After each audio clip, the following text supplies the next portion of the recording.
Línea con el abogado Jorge Bogarín González. ¿Cómo estás, doctor? Muy buenas tardes. Vanessa, buenas tardes, un gusto estar contigo y estoy a tu disposición y un saludo muy especial a tu audiencia.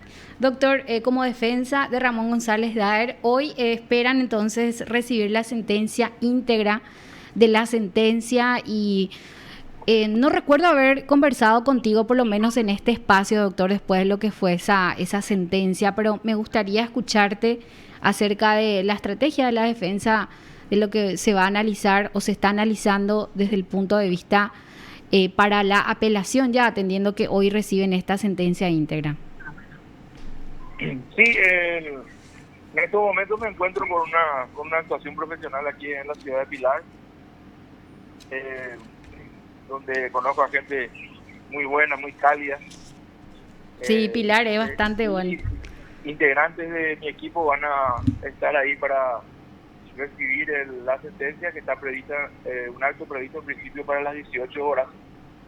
Eh, yo quiero destacar, antes de hablar de eso, Vanessa, Sí, quiero destacar que nosotros no hemos realizado como equipo jurídico ninguna dilación indebida de este proceso, por una parte, y por la otra, hemos intentado trabajar sin agredir a nadie, sin pelear con nadie y fundamentalmente tenemos cuestionamientos de orden constitucional y de orden procesal en relación a esa sentencia que ha sido dictada y algunas decisiones que han sido adoptadas en el transcurso del juicio oral y público.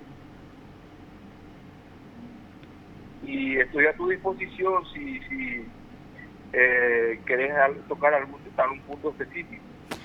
doctor, por una parte, lo que dice la Fiscalía es que se analizarían otras 4 o 5 causas más con relación a Ramón González Daer después de la sentencia también.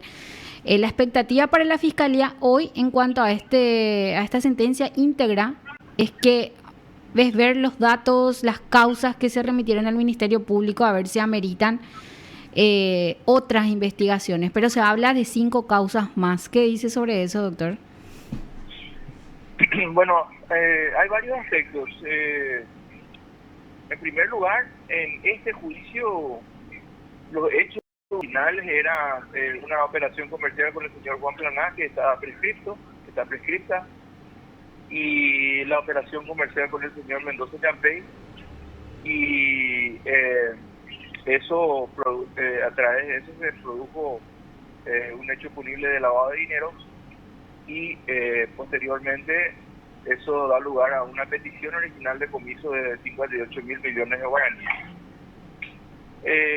Un primer aspecto es que hemos señalado al tribunal de que se han cambiado varios hechos, han ingresado hechos que la Fiscalía ya sabía. Eso que me acabas de decir, la Fiscalía ya sabía y sabíamos antes de la misma Fiscalía, el mismo fiscal remitió esas causas, se paró de esto porque dijo, el objeto del juicio, de este juicio es esto. Pero resulta ser que después fueron incluidos supuestamente como pruebas de mejor proveer por parte del tribunal. Y si nos ponemos a analizar la norma de los 394 de medida de mejor proveer, tiene que basarse en hechos o circunstancias nuevas, por una parte, y por la otra, el tribunal tiene que tener un especial cuidado de no suplir la actividad de ninguna de las partes. Y resulta que se llama a esas mismas personas cuyos antecedentes fueron remitidos a las otras fiscalías para investigación, lo que acabas de decir. Entonces no son ni hechos nuevos y muchas de estas denuncias falsas que se hablan, estamos hablando, bueno, de hechos que podrían ser ciertos, pero no ciertos. Es verdad, pero lo que también es cierto es que hay una disposición constitucional que dice en cualquier juicio, en cualquier proceso del cual pueda derivar una pena o sanción para el ciudadano tiene derecho a no ser condenado sin las garantías de un juicio previo. Es el principio de la necesariedad del juicio previo. Y muchos de estos hechos no pasaron por el pedazo del diseño constitucional de un proceso. ¿Qué quiere decir? Una etapa de preparación, una audiencia preliminar, una acusación, la preparación que sí han tenido los casos de Juan Planá y de Mendoza Yapey. Entonces yo, lo que digo, el sistema procesal con características acusatorias tampoco le gusta que haya impunidad, pero vamos a condenar los hechos que hayan sido debidamente probados. Si se incluye en forma indebida pruebas, entonces es una violación constitucional, es una violación procesal, se incluye como advertencia, una tercera acusación de denuncias falsas, y esa denuncia, la denuncia, por decir, de Juancito, de Ramoncito, de Sultanito, no han sido expuestas en la acusación, pero después aparecen en el juicio oral, y después en la sentencia resulta que aparece como hechos incriminatorios que dan lugar a condenas por denuncias falsas. Entonces, ahí hay una violación de la norma del artículo 400 que dice no se pueden dar por acreditados hechos que no han sido contemplados en la acusación. Entonces, simplemente lo que decíamos nosotros, vamos a hacer bien las cosas. Hay hechos, hay presentaciones que pueden ameritar un proceso y pueden ameritar una sanción grave, pero hagamos bien las cosas, hagamos pasar por un diseño constitucional de un proceso que nos enseña la Constitución, que nos enseña este procedimiento con características acusatorias, que ha sustituido a un procedimiento con características inquisitivas, y bueno, hagamos como dicen los manuales, como dicen nuestros grandes profesores de derecho procesal, de derecho penal. Por otra parte, hemos expuesto algunas teorías que se exponen en determinados centros académicos sobre la no punibilidad del autolavado, y resulta que ahora sí es punible. Entonces, hay muchas cosas que vamos a revisar desde estos puntos de vista, y también por ejemplo, el comiso. Por una parte, el Estado paraguayo le dice a este señor: mire, hay una diferencia entre lo que usted ha depositado en sus cuentas y con lo que usted ha declarado. Entonces, esa diferencia le grava, le dice: hay acá una evasión impositiva. Entonces le cobra el impuesto y le cobra una multa el Estado paraguayo a través de la Subsecretaría de Estado de Tributación. Pero por la otra, el Estado paraguayo, a través del fiscal, a través de este tribunal, dice: vamos a comisar estos bienes. O sea, por una parte ya le han cobrado impuestos. Entonces, te digo lo absurdo, ¿hasta qué punto se puede cobrar impuestos a los ingresos de un narcotraficante, por ejemplo? Entonces, primero le cobras impuestos, declarar que son fondos gravables, y después le comisas. Entonces es una doble sanción. Hay que analizar la naturaleza de esas operaciones que se realizaron. Y de pronto el Ministerio Público te dice el cúmulo de pruebas. Pero ¿cuáles pruebas? ¿Y cómo fueron obtenidas esas pruebas? Entonces, Vanessa, nosotros lo que vamos a hacer y lo que venimos haciendo es cuestionar algunas violaciones de garantías constitucionales y algunas violaciones procesales. Nuestra intención nunca ha sido y nunca hemos hecho agredir absolutamente a nadie, agredir ninguna posición, y no nos hemos peleado con nadie en ese sentido. Simplemente, ¿cuál es el rol de un abogado? Es analizar si la aplicación de la ley es correcta a un caso determinado y a una persona determinada. Entonces, eso es lo que estamos haciendo, eso es lo que vamos a seguir haciendo en la apelación, que sí ya adelantamos algunos aspectos conforme a las explicaciones que fueron brindadas por la presidenta del tribunal, y vamos a trabajar sobre esos aspectos y vamos a ver lo que viene por escrito en la fundamentación de la sentencia que nos van a entregar esta tarde. Uh-huh. A finales de este mes, entonces, estarías presentando, doctor, la apelación especial, porque el plazo empieza a correr desde el lunes. La norma del 399 indica que la entrega de la sentencia es la notificación de la misma. A partir de esa notificación son 10 días hábiles y en principio los 10 días hábiles se cumplen el último día hábil del año, que es el 31 de diciembre. Ah, mira, justamente el último día de diciembre, antes de la feria. Así mismo. Doctor, también se creó una comisión para investigar la supuesta participación también de fiscales y jueces en este esquema delictivo que habla el Tribunal de Sentencia. Esto también, esto significa de que el caso no termina en esta condena, sino también en otras esferas. Se espera el resultado, por ejemplo, del jurado de enjuiciamiento de magistrados, la Cámara de Senadores y también la Fiscalía, que estaría investigando otras 5 causas más. Bueno, están previstas las comisiones de investigación del Parlamento, de nuestros senadores y diputados, es cierto, en la Constitución. Ahora hay que compatibilizar con quién es el titular de la acción para analizar hechos punibles, es el Ministerio Público, y hay que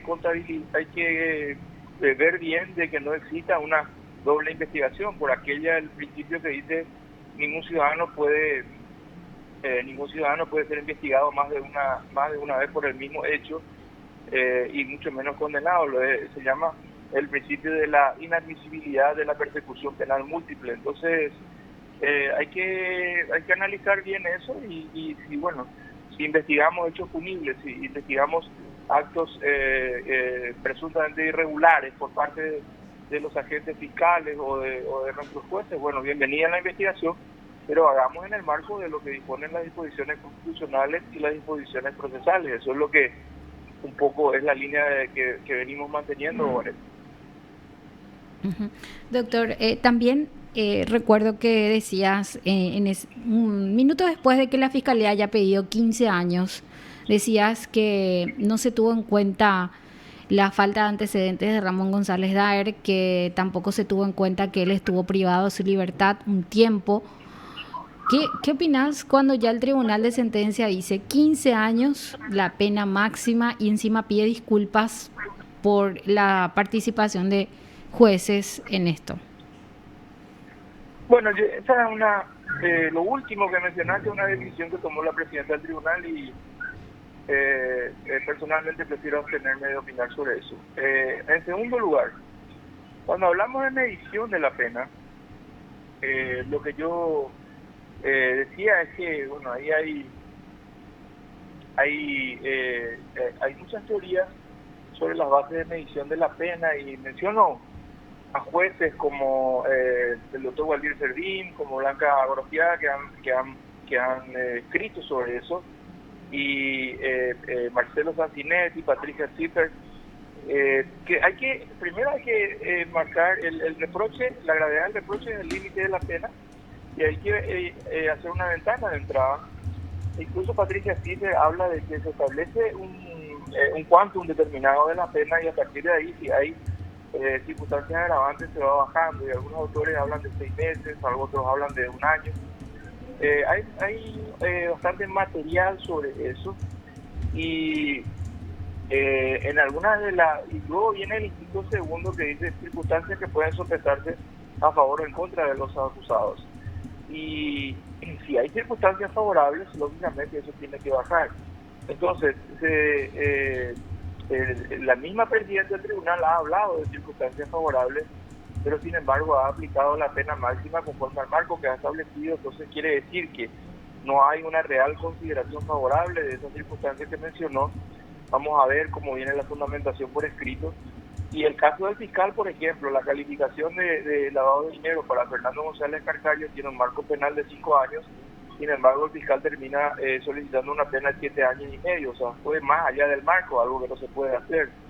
Entonces lo que nosotros hicimos es a priori señalar algunos errores que podrían haberse cometido en ese trabajo, en esa función delicada que tienen los órganos jurisdiccionales de la medición de la pena.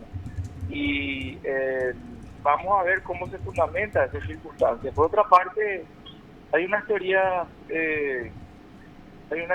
interesantes, en el sentido de que lavado de dinero no es simplemente el producto de un hecho en un hecho ilícito como hecho precedente anterior, sino tiene unas fases. Los manuales, las normas del GAFI y del GAFILAT hablan de tiene que tener 3 fases para integrar ese dinero ilícitamente obtenido al sistema financiero.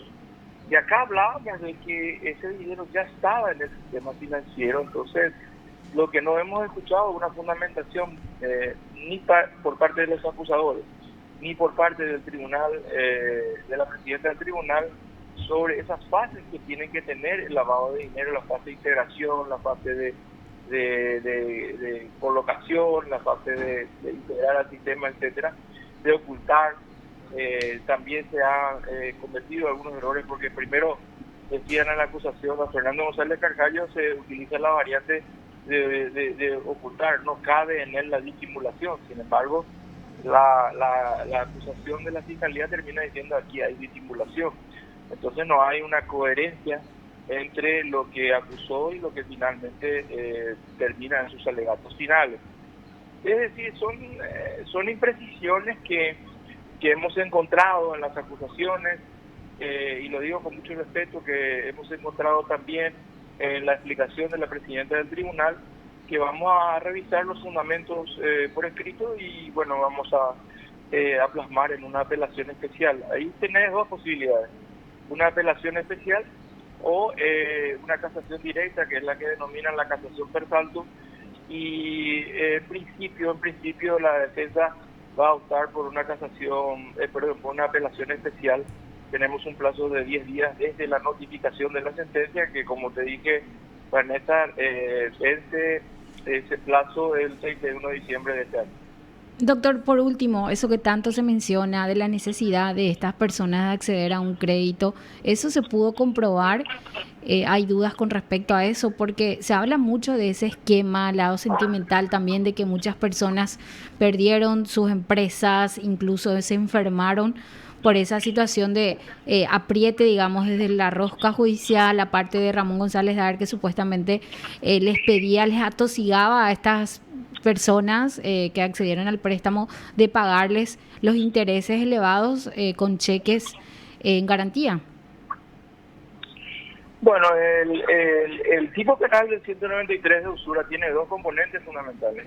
En primer lugar, aprovecharse de un estado de necesidad de la víctima, y en segundo lugar, que el préstamo supere los límites establecidos por el Banco Central del Paraguay. Entonces, lo que hemos solicitado análisis al tribunal del estado de necesidad, sobre todo en los 2 casos que fueron sometidos originalmente, que es el caso de Planá y el caso de Mendoza Yampey, y en ambos casos se dijo no tuvieron otra opción que recurrir al señor Ramón González Daer. Sin embargo, en autos se acredita que al mismo tiempo que estaban solicitando esos préstamos al señor González Daer, también tenían operaciones comerciales con bancos de plazo.